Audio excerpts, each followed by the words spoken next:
मैं बाली का पुत्र अंगद। आज मैं बताता हूँ कि रावण के दरबार में मेरा पैर कोई नहीं हिला पाया। देखो, यह है मेरा बल। मेरा पैर आज भी अटल है। आखिर क्यों अंगद का पैर कोई नहीं हिला सका? रामायण की अद्भुत कथा। इस पावन कथा को पूरी देखना और सब्सक्राइब जरूर कर ले। प्रस्तावना। लंका के दरबार में चुनौती। लंका का विशाल स्वर्णमय महल, चारों ओर राक्षसों की सेना और बीच में बैठा था लंका का राजा रावण। उस समय भगवान श्री राम की सेना लंका के द्वार पर पहुंच चुकी थी। समुद्र पर पुल बन चुका था और युद्ध लगभग तय था। लेकिन युद्ध शुरू होने से पहले राम ने सोचा कि एक बार शांति का प्रस्ताव भेजा जाए। यदि रावण सीता को लौटा दे तो अनावश्यक रक्तपात से बचा जा सकता है। इसलिए राम ने अपने सबसे वीर और बुद्धिमान योद्धा को दूत बनाकर लंका भेजने का निर्णय लिया। वो योद्धा था वानर राज बाली का पुत्र और महान योद्धा अंगद। अंगद का लंका में प्रवेश। अंगद विशाल छलांग लगाकर लंका पहुंचे।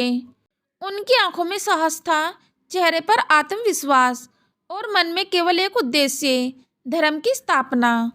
वो सीधे रावण के दरबार में पहुंचे। दरबार में प्रवेश करते ही सभी राक्षस हंसने लगे। एक राक्षस बोला, देखो, ये छोटा सा वानर हमें धमकी देने आया है। लेकिन अंगद बिल्कुल शांत खड़े रहे। उन्होंने ऊंची आवाज में कहा, मैं भगवान श्री राम का दूत बनकर आया हूँ। राम चाहते हैं कि रावण सीता को सम्मान के साथ लौटा दे। दरबार में सन्नाटा छा गया। रावण का अहंकार। रावण हंसने लगा। उसने घमंड से कहा, राम कौन है? एक साधारण मनुष्य। मैं लंका का राजा हूँ। देवता भी मुझसे डरते हैं। अंगद मुस्कुराए। उन्होंने कहा, तुम राम को नहीं जानते रावण। वे केवल मनुष्य नहीं, धर्म के रक्षक हैं।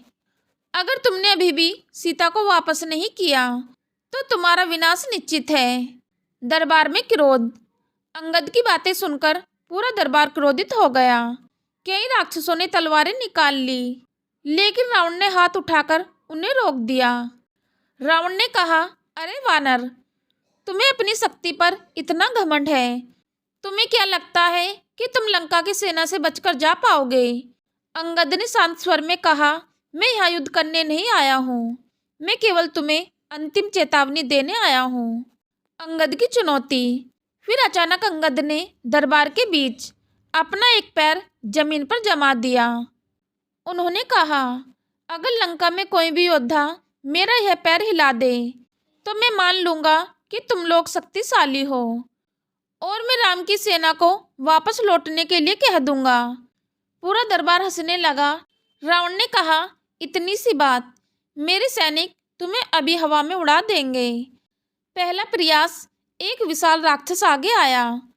उसने अंगद का पैर पकड़कर पूरी ताकत लगाई, लेकिन पैर अपनी जगह से हिला तक नहीं। राक्षस ने और जोर लगाया।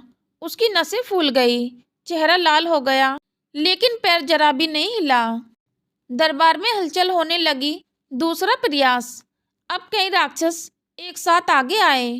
उन्होंने मिलकर अंगद का पैर पकड़ लिया।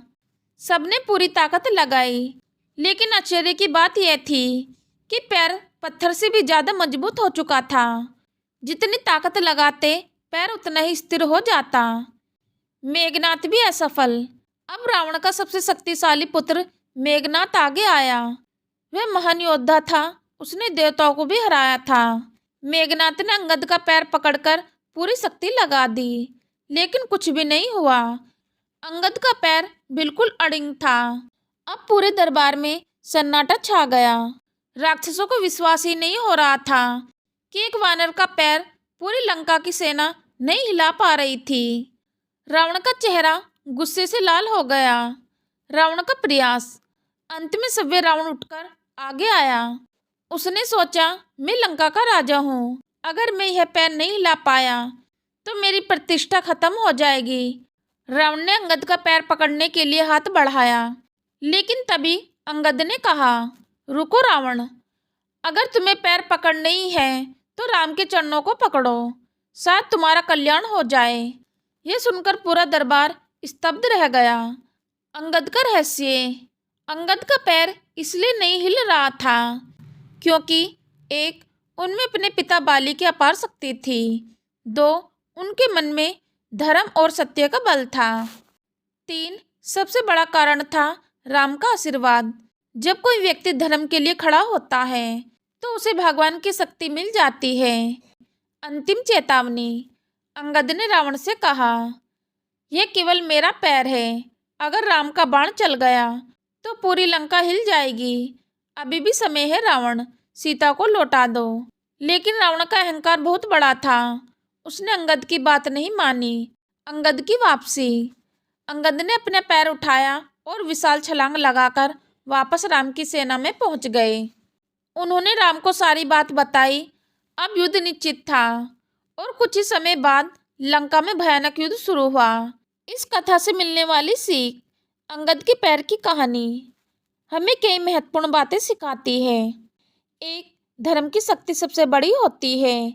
दो, अहंकार हमेशा विनाश का कारण बनता है। तीन, सच्चाई के साथ खड़े व्यक्ति को कोई नहीं ला सकता। तो मित्रों, यह थी आज की वीडियो।